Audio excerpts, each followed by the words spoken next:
पिछली क्लास में सेक्शन 12 को निपटाया था पूरा, ठीक है।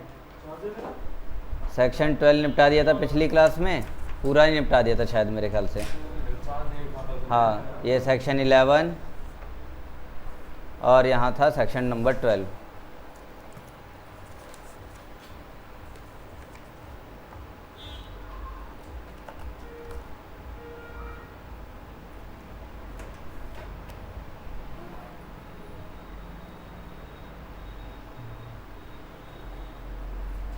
कुछ पूछना है पिछले में से? वैसे तो कुछ पूछने लायक छोड़ा नहीं था मैंने।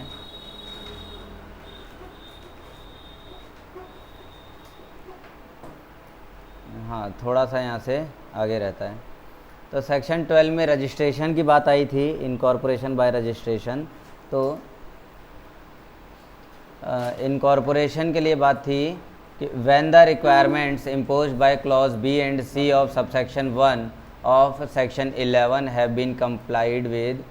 जब सेक्शन 11 का सबसेक्शन 1 का बी और सी अच्छे से फॉलो हो जाएगा, उसके बाद the registration shall retain the incorporation document. जो रजिस्ट्रार है वो इनकॉर्पोरेशन डॉक्यूमेंट को तुम्हारा रिटेन करेगा, रखेगा, है, तैयार कर देगा।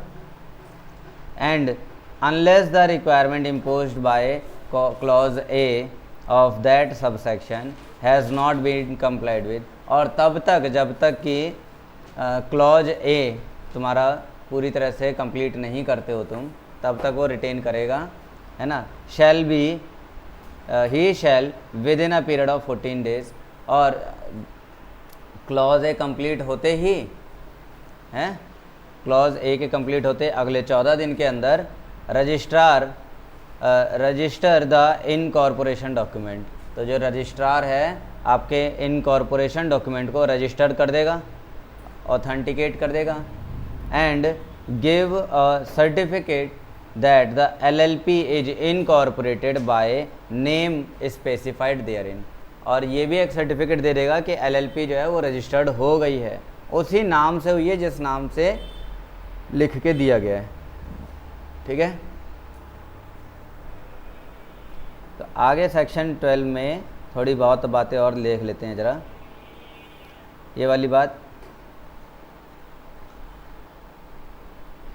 The registrar may accept the statement delivered under clause C, है ना। रजिस्ट्रार एक्सेप्ट करेगा उस स्टेटमेंट को जो क्लॉज सी के तहत रजिस्ट्रार को दिया गया है। Section A, clause A B C 3 है। तो क्लॉज सी के तहत जो स्टेटमेंट रजिस्ट्रार को दी जा रही है, रजिस्ट्रार उसे एक्सेप्ट कर सकता है as sufficient evidence that the requirement imposed by clause A of that subsection have been complied with. कहने का मतलब कि वो एक्सेप्ट कर रहा है, इसका मतलब ये हुआ कि वो जो क्लॉज सी के तहत जो स्टेटमेंट आई है, अब वो एविडेंस का काम करेगा, इस बात का सबूत है कि क्लॉज ए पूरा कंप्लीट हो चुका है। सारे डॉक्यूमेंट सही हैं, इसलिए वो एक्सेप्ट कर रहा है। अगर रजिस्ट्रार एक्सेप्ट कर रहा है ना तुम्हारा स्टेटमेंट, मतलब क्लॉज ए की सारी बातें फुलफिल्ड हो चुकी हैं। बात क्लियर हो गया इतना? इसमें अब तीसरी बात लिखने स्टार्ट करेंगे।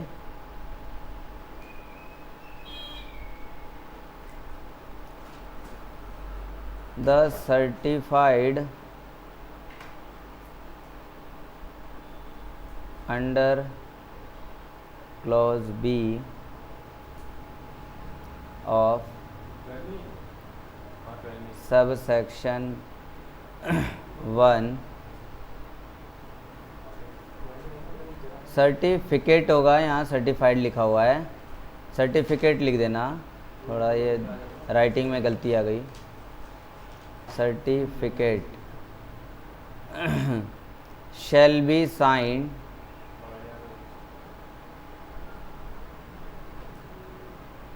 by the registrar and authenticated by official seal.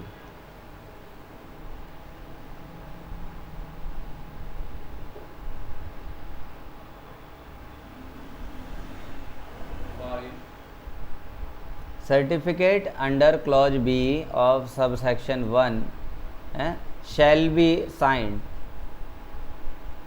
Clause B के तहत जो सर्टिफिकेट मिल रहा है वो सर्टिफिकेट रजिस्ट्रार साइन करेगा और एक ऑफिशियल सील को क्या कर देगा, वो ऑथेंटिकेट कर देगा। ऑफिशियल मतलब एलएलपी के अपनी एक कॉमन सील होती है ना, मोहर, उस मोहर को वो ऑथेंटिकेट कर देगा। मतलब ये बोल देगा कि ये मोहर जहाँ लगेगी माना जाएगा एलएलपी ने साइन मारा है, मतलब वो पावर एक तरह से परमिशन हो गई।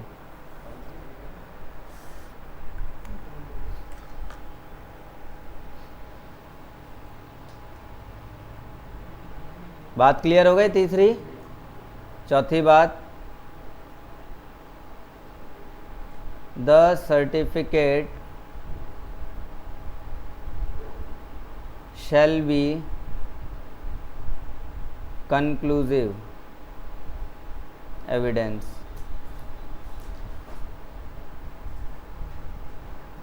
that the LLP is incorporated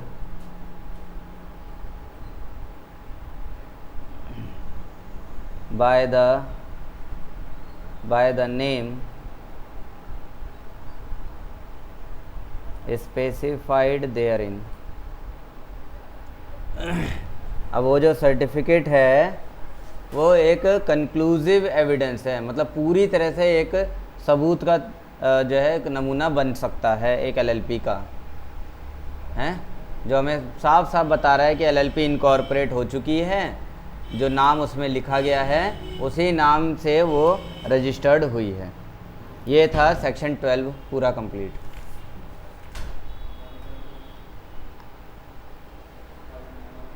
तो आगे बढ़ेंगे और आगे बढ़ के हमें क्या मिलेगा, सेक्शन 13। सेक्शन 11 और सेक्शन 12 में कोई दिक्कत तो नहीं, दोनों मिलते हैं एक दूसरे से, कनेक्टेड हैं। ठीक है, सेक्शन 13 देखेंगे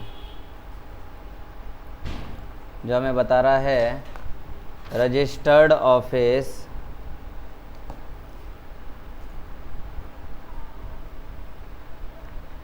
and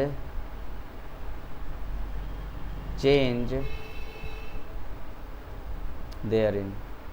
registered office and change therein।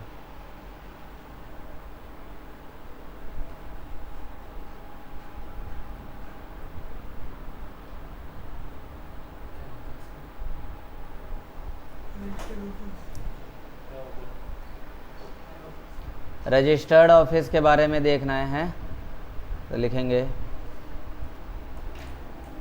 Registered office के बारे में जो भी बातें यहाँ बताई जा रही हैं ये सारी बातें कंपनी एक्ट 2013 के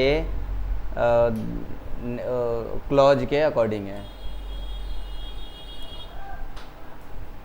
कंपनी एक्ट जब 2013 जब पढ़ाऊँगा तो वहाँ पर 6 क्लॉजेस बताऊँगा, ठीक है। उन 6 क्लॉज में एड्रेस के लिए, प्लेस के लिए क्लॉज है, सिचुएशन क्लॉज, ठीक है। वो सिचुएशन क्लॉज वो जो वहाँ पढ़ोगे ना वही चीज़ यहाँ पर है, तो इसको अभी क्या है लिंक करके लिख दो। सेम एज रजिस्टर्ड ऑफिस है ना,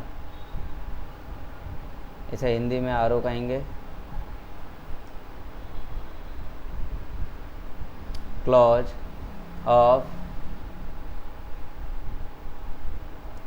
कंपनीज एक्ट 2013। तो कंपनी एक्ट में इसके बारे में पढ़ लोगे, कोई दिक्कत नहीं। तो इसको स्टार वगैरह बना के लिखना क्योंकि इसको वहाँ पर पढ़ना है।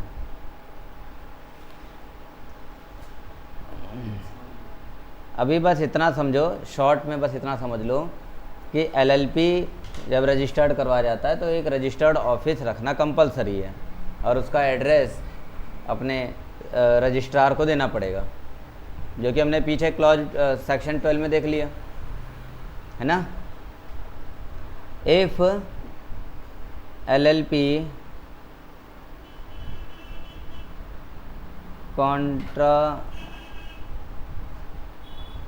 contravenes any provisions of this section, the LLP and its every partner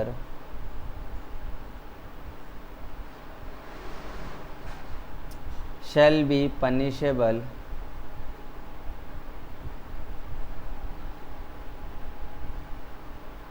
with fine which shall not be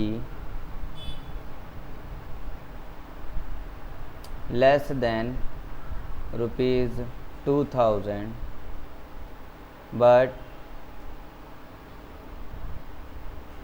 which may extend to rupees 25,000।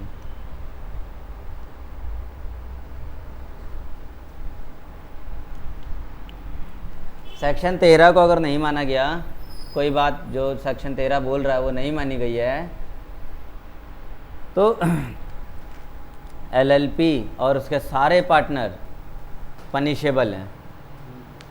ठीक है, कितना पनिशमेंट मिलेगा? पेनल्टी जो है कम से कम 2000 और ये एक्सटेंड करके 25,000 तक पहुंचाया जा सकता है। तो इसमें क्या बात है? रजिस्टर्ड ऑफिस की बात है। रजिस्टर्ड ऑफिस के लिए क्या डॉक्यूमेंटेशंस हैं, क्या एड्रेस होना चाहिए है? चेंज हो गया है हर पार्टनर का 500 रुपये, मैक्सिमम 50,000।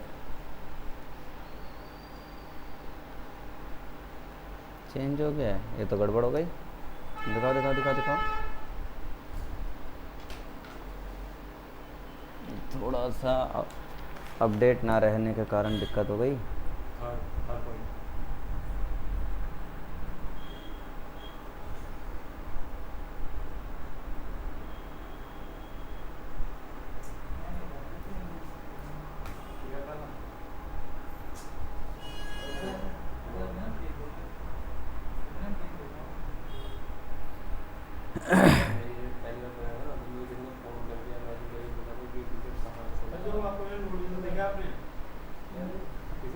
हाँ, पूरा नहीं देखा।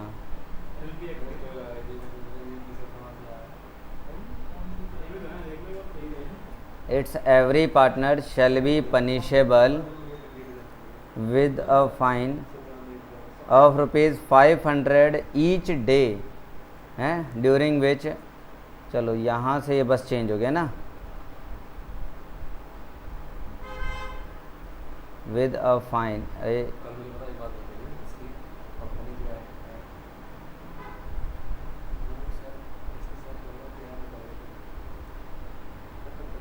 with a fine of rupees 500 for each day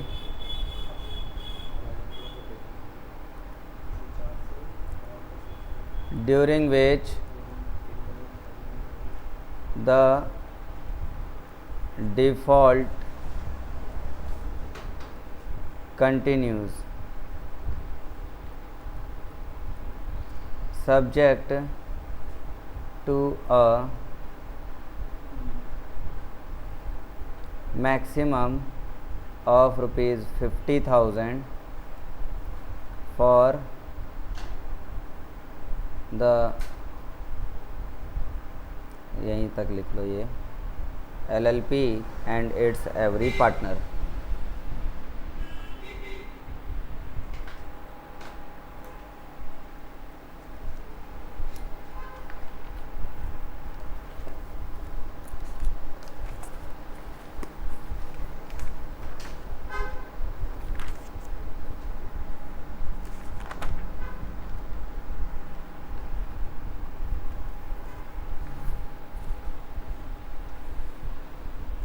लिख लिया? तो आगे बढ़ते हैं फिर सेक्शन 14 की तरफ।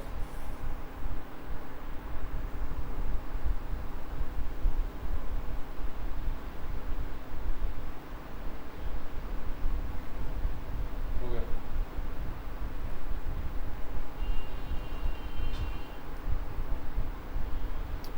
लिखो section 14 effect of registration. Effect of registration, जैसे हमने पार्टनरशिप में देखा था ना इफेक्ट ऑफ रजिस्ट्रेशन, ऐसे ही यहाँ भी देखेंगे हम। अगला इसमें इफेक्ट ऑफ रजिस्ट्रेशन में पहला effect sewing and being sued, यानी दूसरे पे केस कर सकते हैं और खुद पर भी केस करवा सकते हैं। इसके बाद acquiring, owing, holding and developing और disposing of property whether movable or immovable, tangible और इंटेंजिबल। तो पहली बात तो बस यही बोलिए कि केस कर सकते हो, है ना, दूसरों के खिलाफ, और अपने ऊपर भी केस करवा सकते हो। Effect of registration. दूसरी बात कि acquiring, owing, holding and developing और disposing of property whether movable, यानी जो प्रॉपर्टी यानी एसेट्स हैं, चाहे वो मूवेबल हो या इमूवेबल हो, टेंजिबल हो या इंटेंजिबल हो, उसे खरीद सकते हैं, वो एक्वायर कर सकते हैं, ओइंग कर सकते हैं, हासिल कर सकते हैं, उस पर मालिकाना हक जमा सकते हैं, होल्ड कर सकते हैं, डेवलप कर सकते हैं, बना सकते हैं, या डिस्पोज ख़त्म भी कर सकते हैं। पूरा अधिकार है। तीसरा अधिकार doing and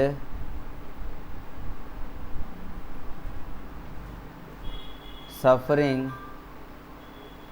such other acts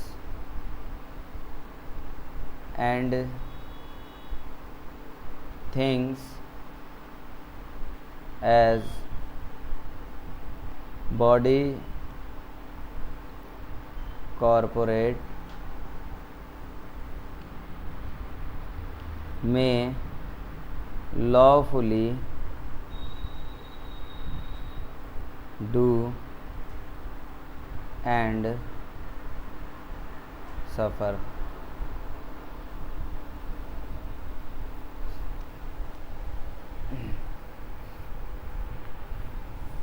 करना है या नहीं करना है, ऐसी बहुत से बॉडी कॉरपोरेट्स के लिए अलग अलग एक्ट में कुछ कुछ बातें बताई हैं ना, क्या कर सकते हैं क्या नहीं कर सकते हैं, डूज एंड डोंट्स।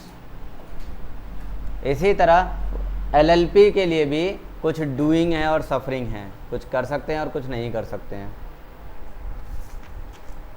रजिस्ट्रेशन के लिए, रजिस्ट्रेशन हो जाने के बाद बाकी एक्टों की तरह है, जैसे बाकी एक्टों के लिए है डूज डोंट्स, ऐसे ही इसके लिए भी डूज डोंट्स बन के तैयार हो जाते हैं। अगला है having a common seal. Common seal रखने का अधिकार मिल जाता है if it decides to have one.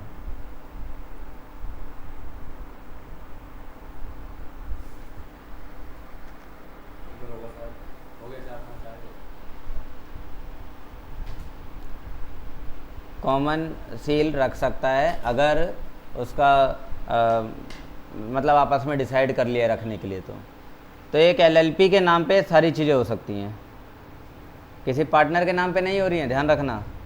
ये सारी काम किस नाम पे हो रहे हैं? On the name of LLP, on the name of LLP.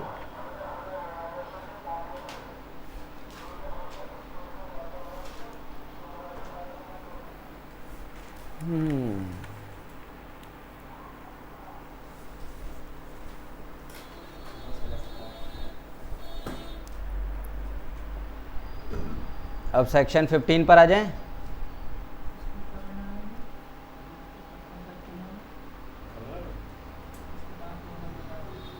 Section 15 है नेम, नाम को लेकर।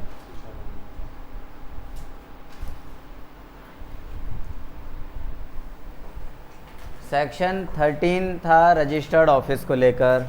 सेक्शन 14 हमें उस सेक्शन 13 का इफेक्ट बता रहा है। सेक्शन 15 आ गया नाम को लेकर।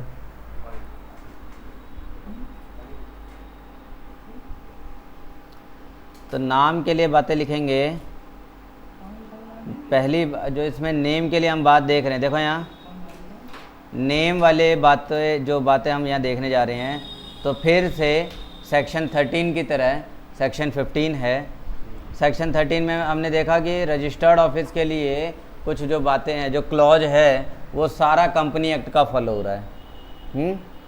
इसी तरह सेक्शन 15 में जो नेम के लिए जो है, वो सारा name clause of company act लागू हो जाएगा। Same as name clause of companies act 2013।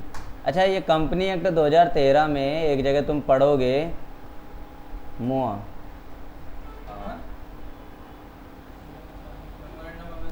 Memorandum of association,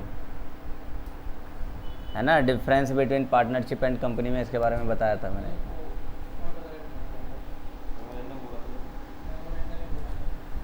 तो ये मेमोरेंडम ऑफ एसोसिएशन में 6 क्लॉज है, उनमें से एक क्लॉज ये है।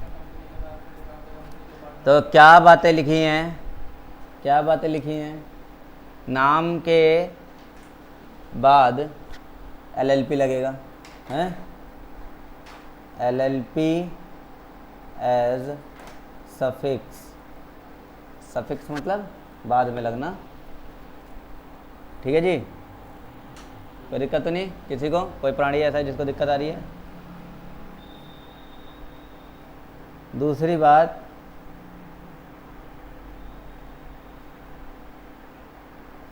कोई भी एलएलपी किसी ऐसे नाम से रजिस्टर्ड नहीं हो सकती जिसे सेंट्रल गवर्नमेंट ने मना कर रखा हो।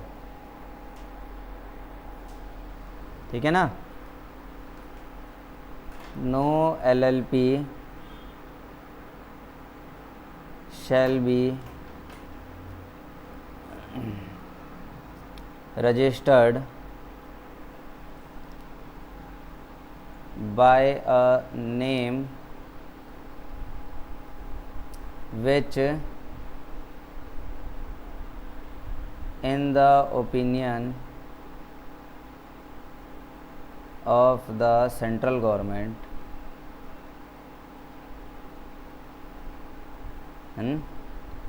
एज, सेंट्रल गवर्नमेंट की नज़रों में क्या क्या नहीं होना चाहिए?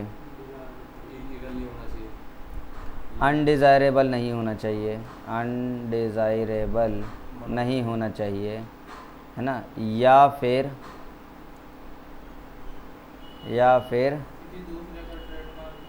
आइडेंटिकल नहीं होना चाहिए,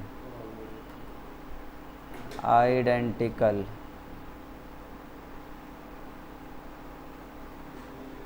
आइडेंटिकल का मतलब किसी और के नाम से मिलता जुलता नाम। तो आइडेंटिकल इसमें पूरा लिखें अगर, और टू नियरली रिजेंबल्स, और टू नियरली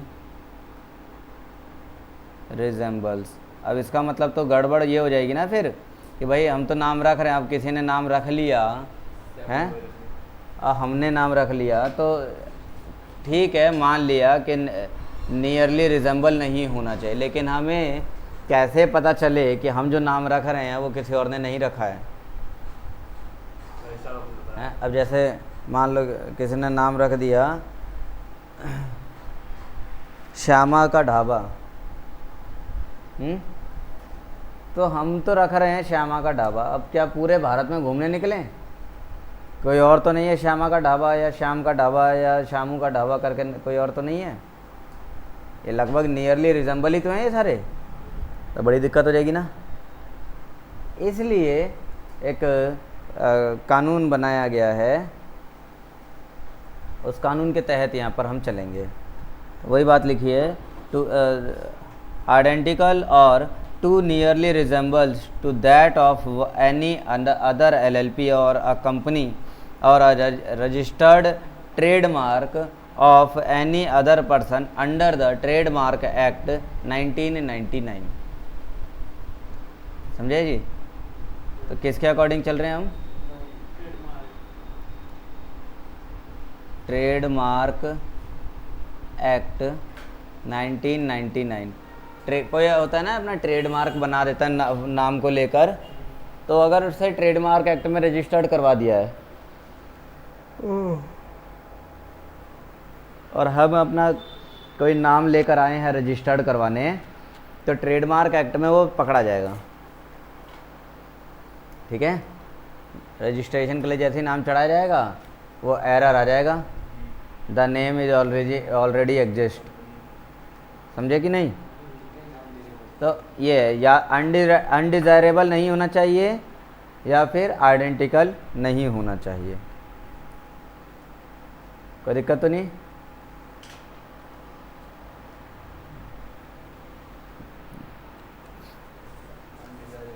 एक वो होता है ना, रिबॉक ना सही तो रिबुक सही आता है। एडिडास एबीबास। अच्छा, कई तो एकदम बहुत ही नज़दीक होते हैं, एडिडास एडिबास। इन पे कर देना चाहिए सर, इन पे क्यों नहीं होता वैसे?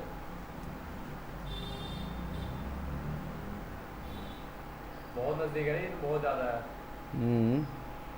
एडिडास चाहे ना वो केस करके बहुत कुछ ले सकता है, कम पैसे में शायद, क्योंकि बहुत सारे लोग जानते ही नहीं ना, इसे ले लेते, बाद में बोलते देखो एडिडास लिखा है एडिडास होता है, डिफरेंस पता नहीं चलता भाई। रिबॉक का भी ऐसा ही है, रिबॉक का रिबूक होता है या रेबॉक होता है, रेबॉक आ जाता है, रिबूक आ जाता है। तो ये सारे नहीं होना चाहिए। तो बढ़े आगे, किसे पढ़ना है अब? Section 16।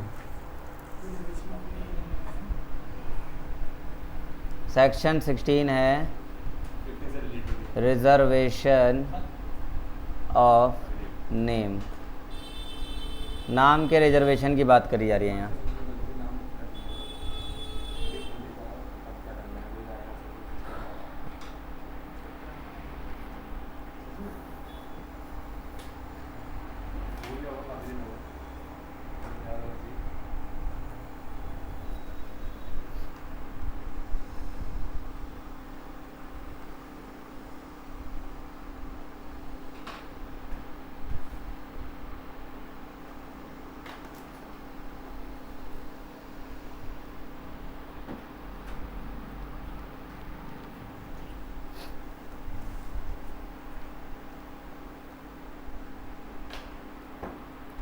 A person may apply in such form and manner and accompanied by such fee। क्या है? लिखवाया जाए? चलो लिख लो, ये लिखा क्या बुक में तो है ही ये चीज़, खैर सारी चीज़ें बुक में है।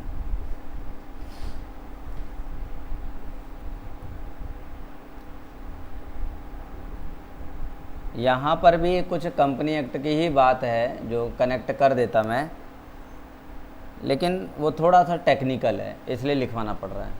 कंपनी एक्ट अगर पढ़ा दिया होता मैंने पहले तो ये लाइन नहीं लिखवानी पड़ती है। ए person may apply in such form and manner and accompanied by such fees as may be prescribed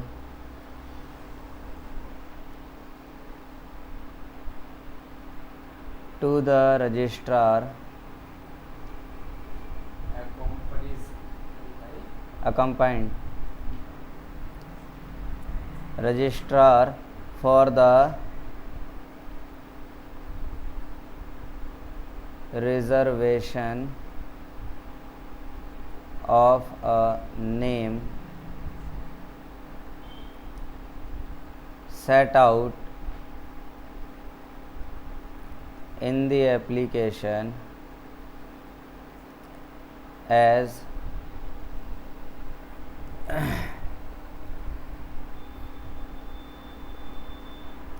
point A,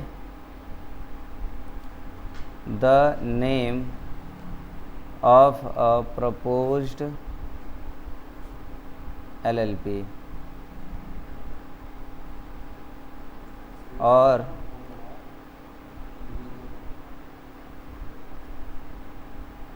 the name to which a LLP proposes to change its name.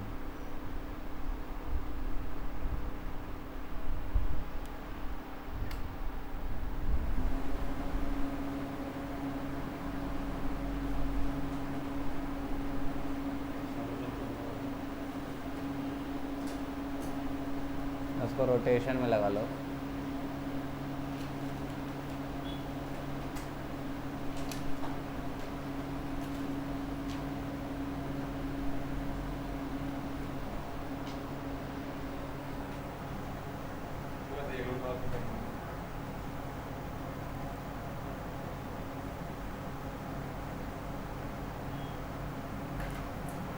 तो section 16 ने क्या बोला कि a person may apply in such form and manner and accompanied by such fee. कोई person अगर apply करता है उस फॉर्म को जिसे बताया गया है, उस मैनर में जिस तरीके से बताया गया है, और उस फीस को जमा करता है जो फीस उसे बताई गई है, as may be prescribed to the registrar. सब कुछ कहाँ ले जाएगा? तो रजिस्ट्रार के पास लेके जाएगा।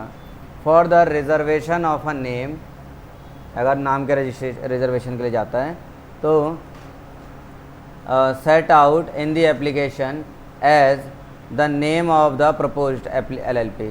तो अपने उस एप्लीकेशन में वो खुद एक प्रपोज्ड नाम लेकर जाएगा, LLP में का एक अपना खुद का नाम डिसाइड करके लेकर जाएगा, प्रपोज़ल रखेगा कि क्या मैं ये नाम रख सकता हूँ, या फिर और the name to which a LLP propose to change its name, या फिर एक नाम पहले से ही रखा हुआ LLP चल रही थी, अब वो नाम बदलना चाह रहे हैं तो कोई दूसरा नाम लेकर जाना चाहेगा तो लेकर जाएगा, है ना। तो तीन बातें हैं, सच फॉर्म जो उसे बताया जाएगा, है ना, LLP को बोला जाएगा कि LLP नहीं, पार्टनर को बोला जाएगा कि ये वाला फॉर्म भरो,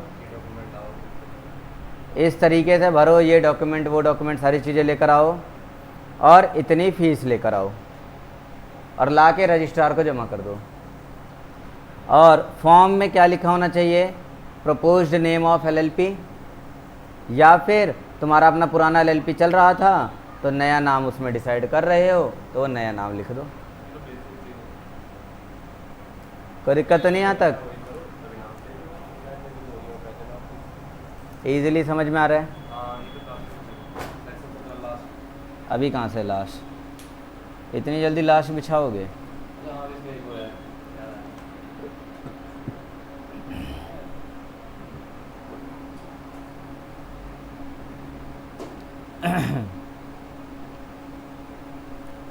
If he is satisfied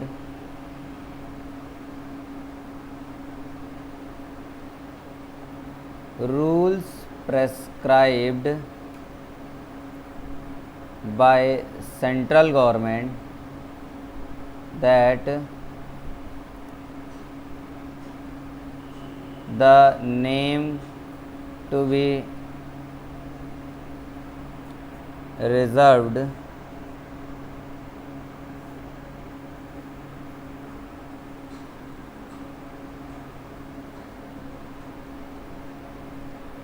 is not one which may be rejected on any ground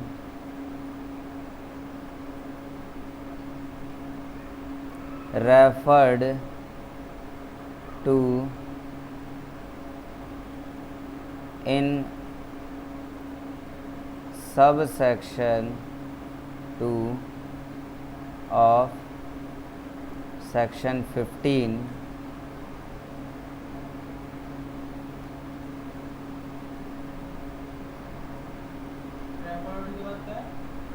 referred to in subsection 2 of section 15 reserve the name for a period of 3 months from the date of intimation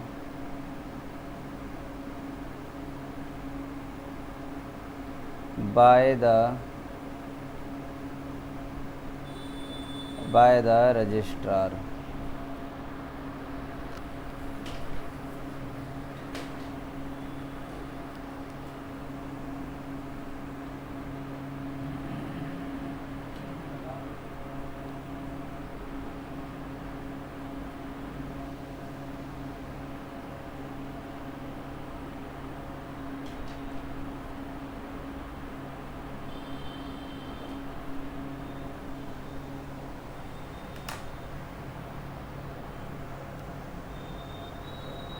समझाऊं? तो देखो, जो ऊपर हमने बात देखी, ऊपर इसमें जो हमने बात देखी है,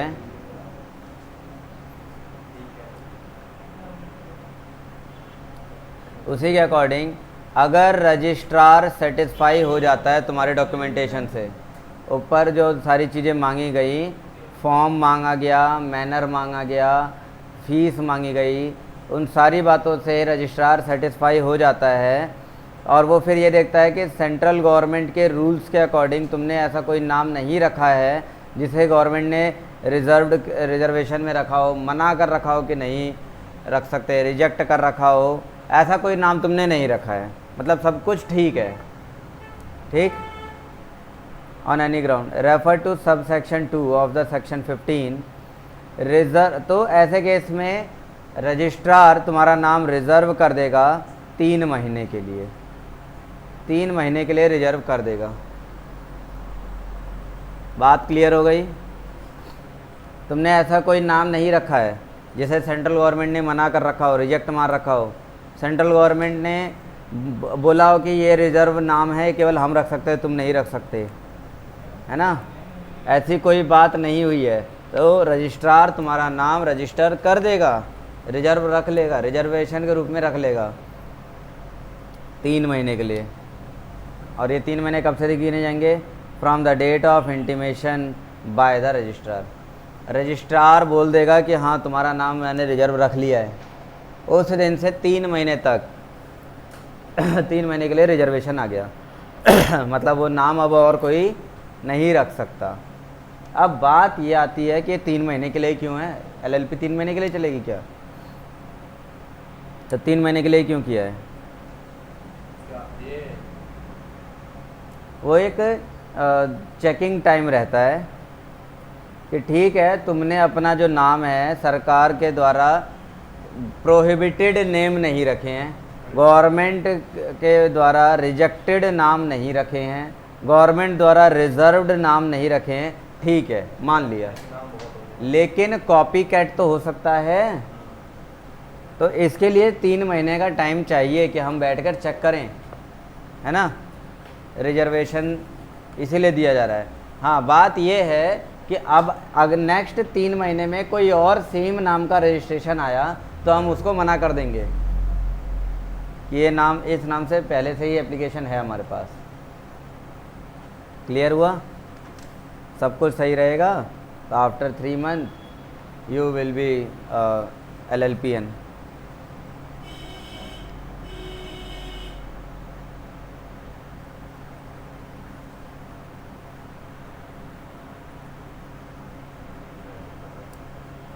अगला सेक्शन लास्ट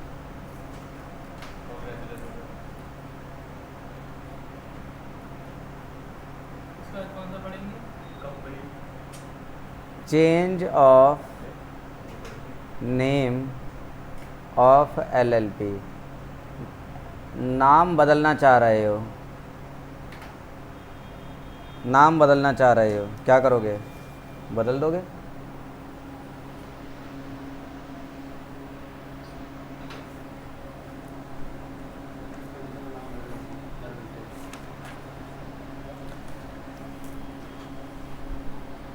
अगर अंकित गौतम को अपना नाम अंकिता खातून रखना हो तो क्या करे? ये लगाना है और खाते लगाना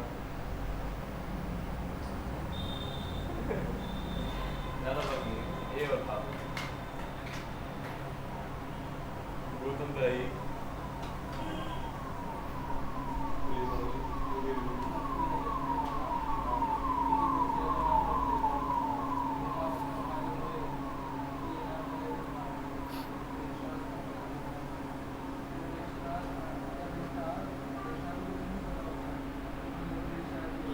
ये था मेन लाइन इसे बोलना था इसे पहले बोलना था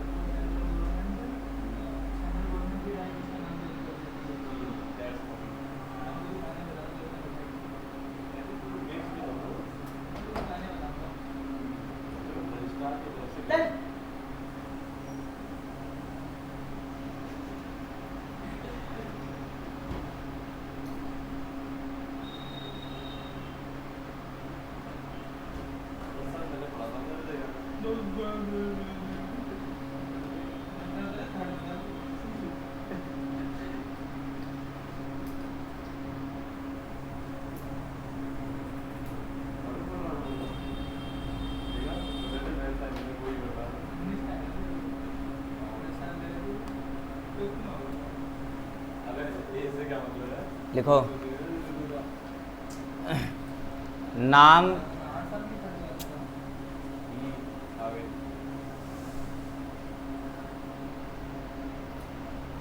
change of name of LLP। अगर LLP का अपना नाम जो है चेंज करवाना चाह रहे हो तो मेन चीज़ है नाम चेंज करवाना क्यों चाह रहे हो, है ना। तो कारण में देखेंगे, अगर सपोज करो पहला जो कारण है वो है नाम अनडिज़ायरेबल है। If the name is undesirable, अगर नाम अनडिज़ायरेबल है तब क्या किया जाएगा? अनडिज़ायरेबल वाली बात आ गई ना, वो जो पीछे 2 बातें देखी थी हमने। नाम किसी और के नाम से मैच नहीं होना चाहिए है, या ट्रेडमार्क एक्ट 1999 के तहत तुम्हारा जो है नाम किसी से मैच हो रहा हो, तो ऐसा कुछ अगर हो गया है, नाम अगर अनडिज़ायरेबल आ गया है, इन दैट केस वो जो दूसरा पर्सन, यानी जिसके एलएलपी का तुमने अपना एलएलपी दे दिया है, जिसका नाम तुमने खुद रख लिया है, उसके एप्लीकेशन डालने के बाद लिखोगे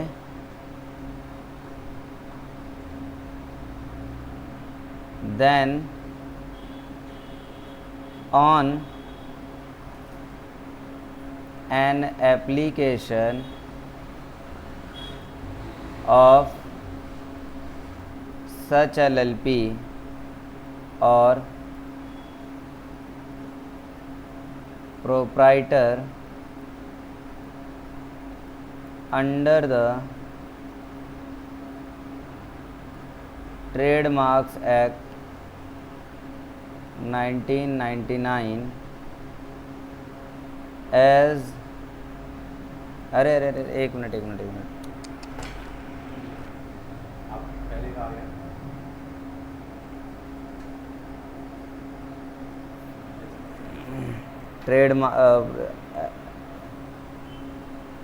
proprietor referred to in clause A and clause B respectively, or a company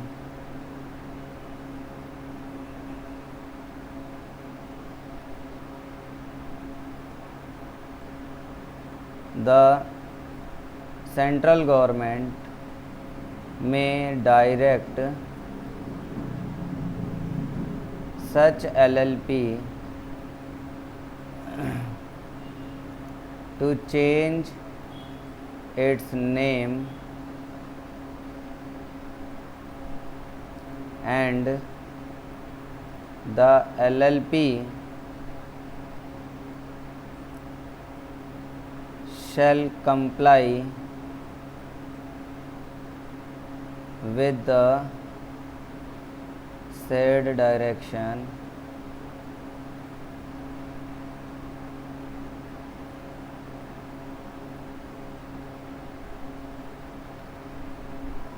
within 3 months after the date of the direction or such longer period as the central government may allow.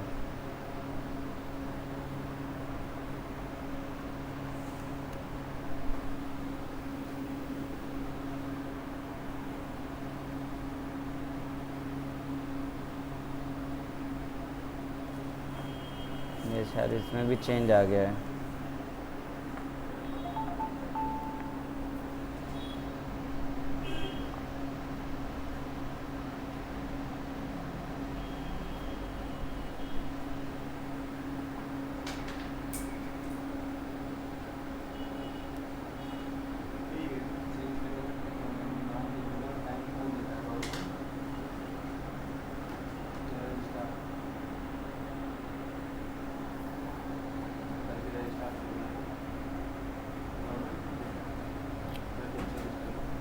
यहाँ पर change हो गया है शायद।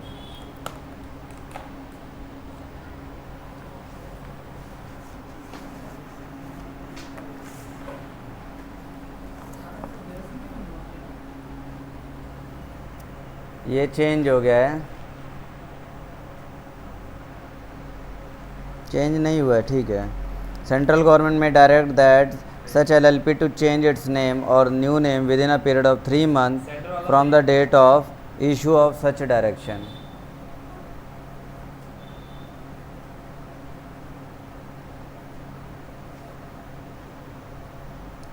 तो अगर नाम जो है अनडिजायरेबल रख दिया है और अदर पार्टी ने, मतलब कि वो सामने वाली पार्टी जिसका नाम तुमने रखा है उसने एप्लीकेशन डाल दी है तुम्हारे खिलाफ़, तो फिर सेंट्रल गवर्नमेंट तुम्हें ये डायरेक्शन दे सकती है कि तुम अपने एलएलपी का नाम चेंज कर दो। And the LLP shell comply with the said direction. और फिर एलएलपी को जैसा बताया जा रहा है वैसे ही चलना पड़ेगा और अगले 3 महीने के अंदर, है ना, सेंट्रल गवर्नमेंट द्वारा बताए निर्देशानुसार नया नाम रखना पड़ेगा। It is further provided that an application of the proprietor of the registered trademark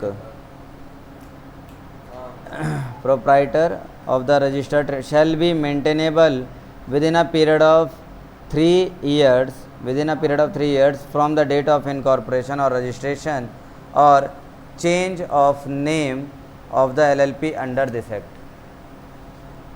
trademark act के अकॉर्डिंग अगर कोई बात आती है, ट्रेडमार्क की बात आती है, जैसे कि एप्लीकेशन डाल दिया किसी प्रोप्राइटर ने कि उसके रजिस्टर्ड ट्रेडमार्क को तुम कॉपी कर रहे हो,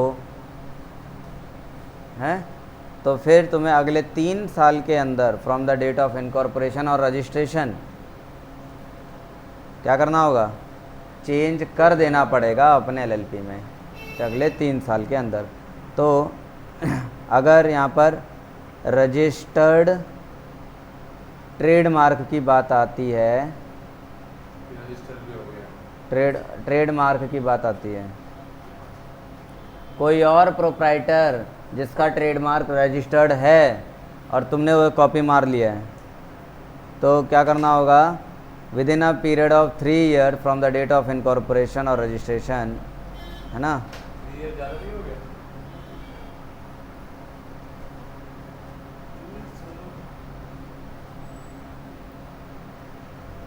3 साल के अंदर अंदर अपना जो है चेंज कर लो। तो लिखोगे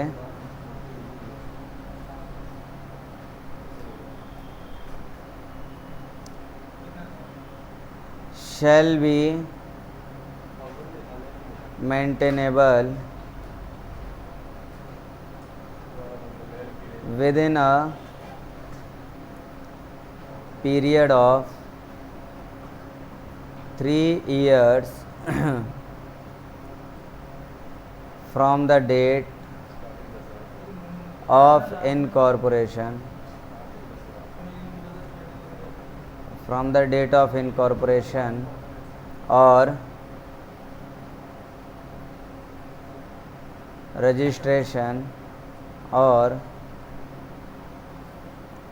change of name of the LLP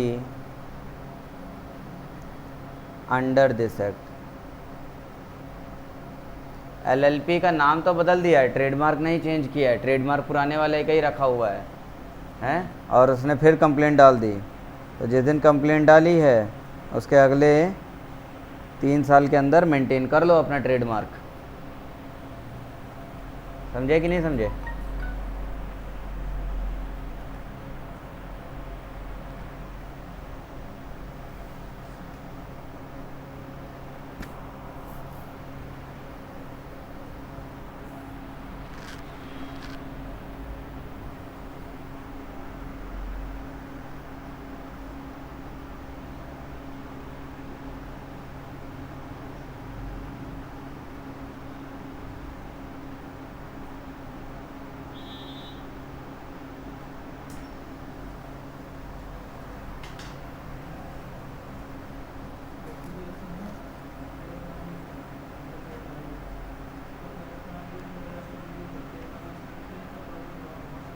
वो ले लेगा जिसका नाम लिया मतलब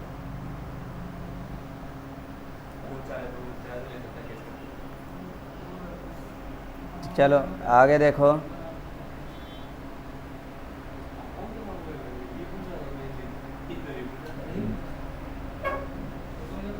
अरे ध्यान दे लो इधर, क्या हो गया, कहाँ चला गया?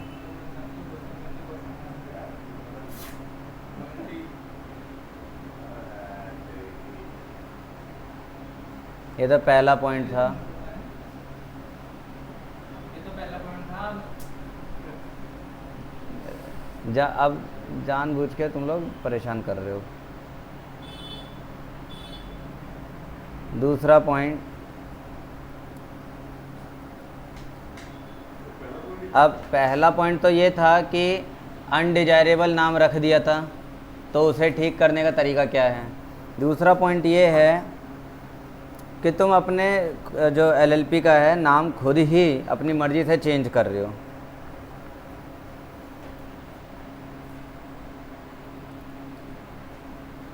Where LLP changes its name or obtains a new name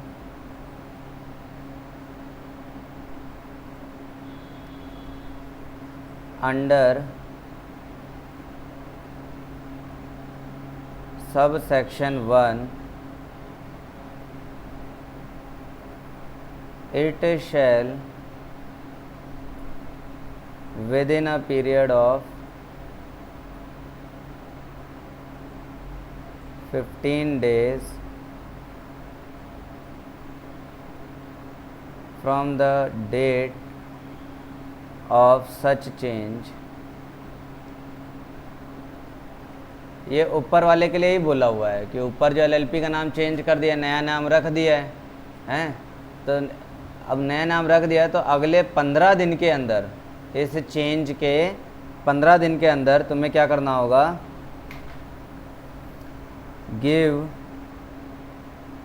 notice of the change to registrar along with the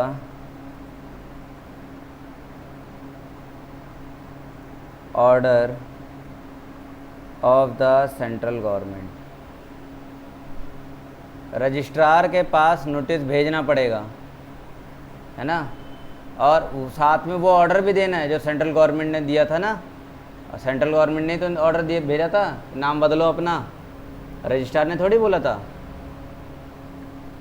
तो वो जो ऑर्डर आया था सेंट्रल गवर्नमेंट की तरफ से, वो ऑर्डर और एक नोटिस रजिस्ट्रार को भेज दो कि भैया हम जो है नाम बदल रहे हैं, ऐसा ऐसा सरकारी ऑर्डर आ गया था हमारे पास, जिस वजह से हमें ये काम करना पड़ा।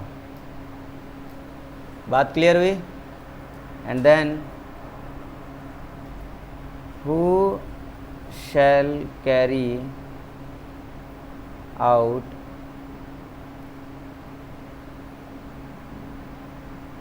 necessary changes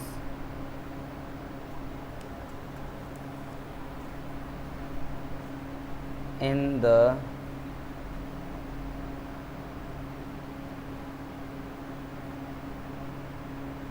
certificate of incorporation and within 30 days of such change in the certificate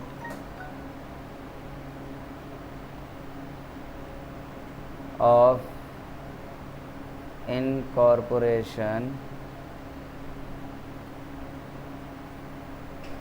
such LLP shall change its name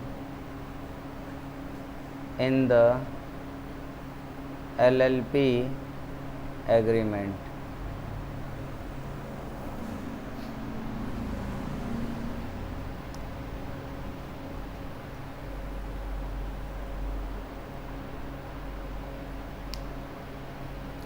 ये जो चेंज हुआ, ये बदलाव हुआ है, change in the certificate of incorporation, change in the certificate of incorporation, ठीक है, ये नेसेसरी है, चेंज करना नेसेसरी है। कब?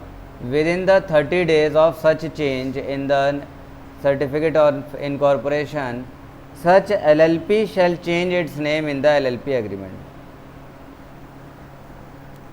सेंट्रल गवर्नमेंट का ऑर्डर और एक रिटन नोटिस रजिस्ट्रार को भेजा जाएगा। रजिस्ट्रार सर्टिफिकेट ऑफ इनकॉर्पोरेशन में चेंज कर देगा नाम, है ना। इनकॉर्पोरेशन सर्टिफिकेट में नाम चेंज कर देगा, और जिस दिन इनकॉर्पोरेशन सर्टिफिकेट में नाम चेंज हुआ उसके अगले 30 दिन के अंदर अपना LLP एग्रीमेंट जो तुम्हारा बना हुआ था पहले से, उसमें नाम बदलना पड़ेगा तुम्हें। 2 बातें हो गई। अब एक छोटी सी आखिरी बात, और उसके बाद ये तुम्हारा मामला यहीं पे शट डाउन हो जाएगा।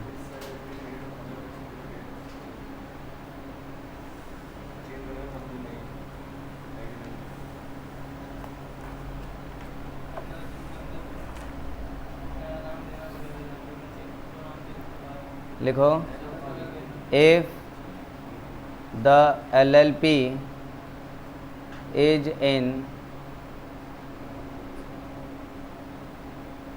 default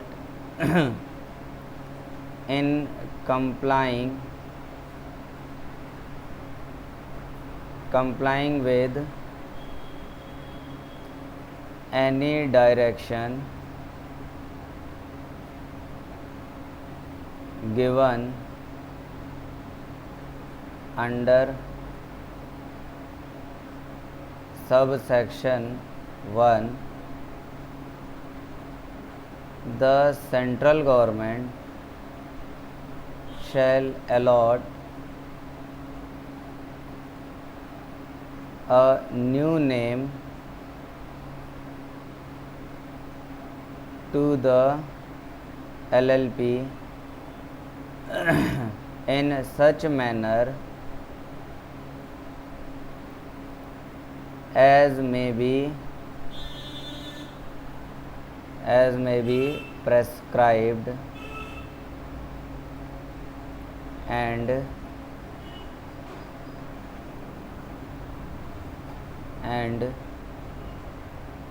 the registrar shall enter the new name in the register of LLP in place of the old name, and issue a fresh certificate of incorporation with new name, which the LLP shall use thereafter. Here, provided that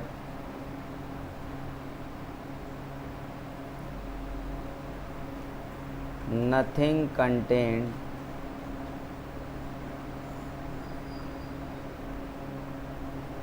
in this subsection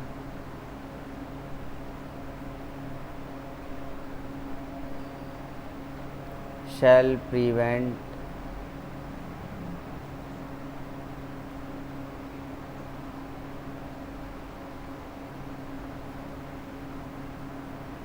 a LLP from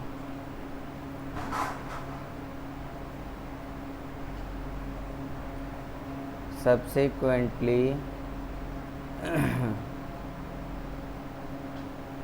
changing its name in accordance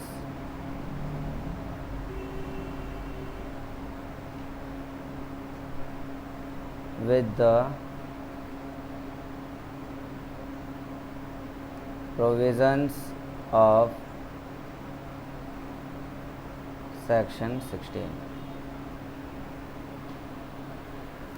छोटी सी बात है। बस इतनी ही बात थी।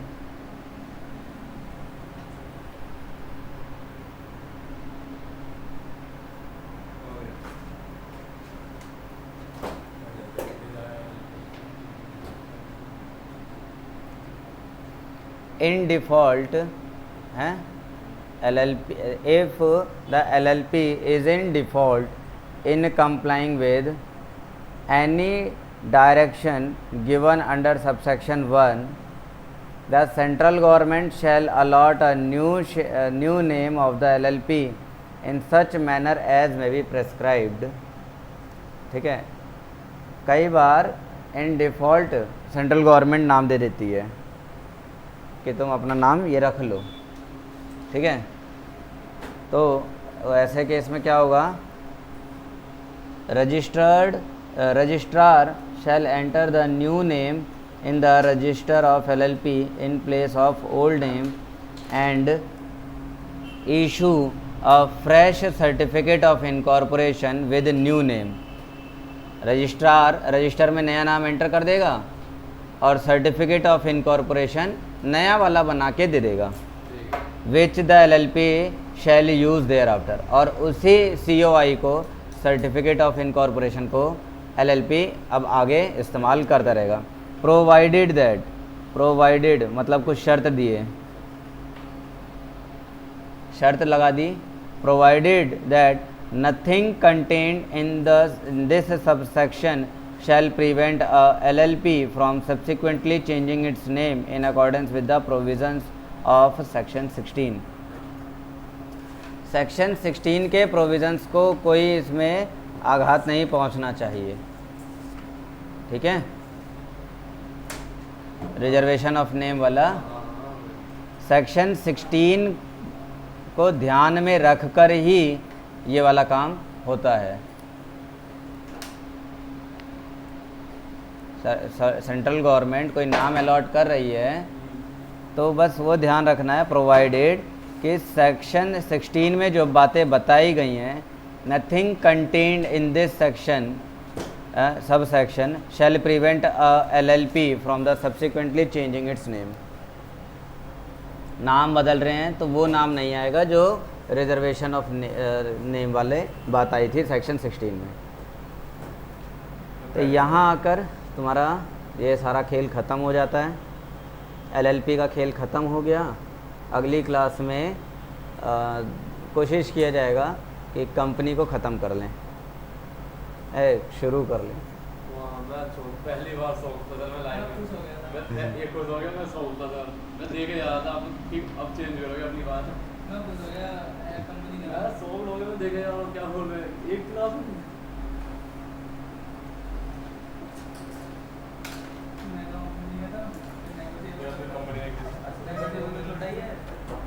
मैंने वो formation of company, जब मैंने आप थे नहीं यहाँ पे तो पढ़ा रहा था, तो मैंने वो पढ़ा था और कंपनी पढ़ रहा हूँ तो बहुत मैच कर रहा हूँ।